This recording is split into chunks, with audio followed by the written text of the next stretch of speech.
ကဲဒီတစ်ခါမှာကတော့15မိနစ်နဲ့တုပ်စားလို့ရမယ့်နန်းကြီးတုပ်နီးလေးကို sharing လုပ်ပေးလိုက်ပါတယ်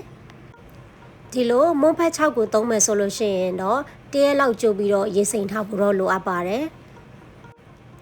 ချက်သားကိုအသားကြီးကိုပဲအသုံးပြုပါမယ်ပြီးတော့ပပလေးတွေအခုလိုမျိုးအသုံးတစ်တစ်လေးတွေလှီးပြီးတော့မှအသုံးပြုပါမယ်ပြီးတော့ချက်သားကိုအရသာဝင်အောင်အရသာနပ်ပါမယ်စားကြာညို့အချို seasoning sauce ငရုတ်ကောင်းမုံထောင်းထားတဲ့ကျွတ်သွန်ဖြူနဲ့ဂျင်းတို့ကိုထည့်ပြီးတော့မှအရသာနှပ်ပါမယ်တေချာလေးနှပ်အောင်နေပြီးသွားပြီဆိုလို့ရှိရင်တော့15မိနစ်လောက်နှပ်ထားမယ်ပြီးလို့ရှိရင်ကျမကကျွတ်သွန်ဦး3ဦးကိုပပလေးတွေလှီးပြီးတော့မှအသုံးပြုပါမယ်ခောက်ဆွဲကပြုတ်ရတာနည်းနည်းလေးကြာတဲ့အတွက်ကြောင့်မလို့ကြိုပြီးတော့မှခောက်ဆွဲကိုပြုတ်ထားပါမယ်ကျမတို့မုံဖက်ကိုပြုံးနေစဉ်အတွင်းမှာကျမတို့စက်သားနှစ်ကိုစချက်ပါမယ်ကျွတ်သွန်နီလေးတွေကိုနည်းနည်းလေးရဲလာတဲ့အထိကြော်ထားပေးမယ်ကျွတ်သွန်နီလေးအယောင်ရဲလာပြီဆိုလို့ရှိရင်တော့နနွမ်းမုံအယောင်တင်မုံနဲ့နှက်ထားတဲ့စက်သားလေးတွေကိုလှိမ့်နေအောင်ကြော်ထားပေးရပါမယ်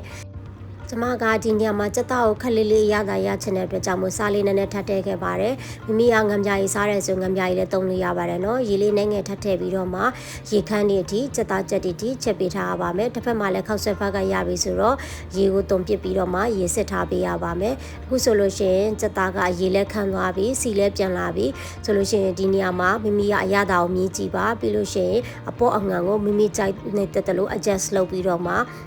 ထပ်ပြီးတော့ထည့်လို့ရပါတယ်နော်အခုဆိုရင်စက်သားဟင်းလေးလည်းရပြီဆိုလို့ရှိရင်တော့ပွဲပြင်ပါမယ်ပြုတ်ထားတဲ့မုံဖက်ကိုထည့်ပါတယ်ချက်ထားတဲ့စက်သားကိုထည့်ပါတယ်ပဲမုံထည့်တယ်မိမိကအဆက်စားတယ်ဆိုလို့ရှိရင်တော့ငရုတ်တီထပ်ထည့်ပြီးတော့မှရောပြီးတော့စားသုံးလို့ရပါတယ်အခုဆိုလို့ရှိရင်အပွားနဲ့တစားပလာတွေထည့်ကြိုက်နဲ့တက်တဲ့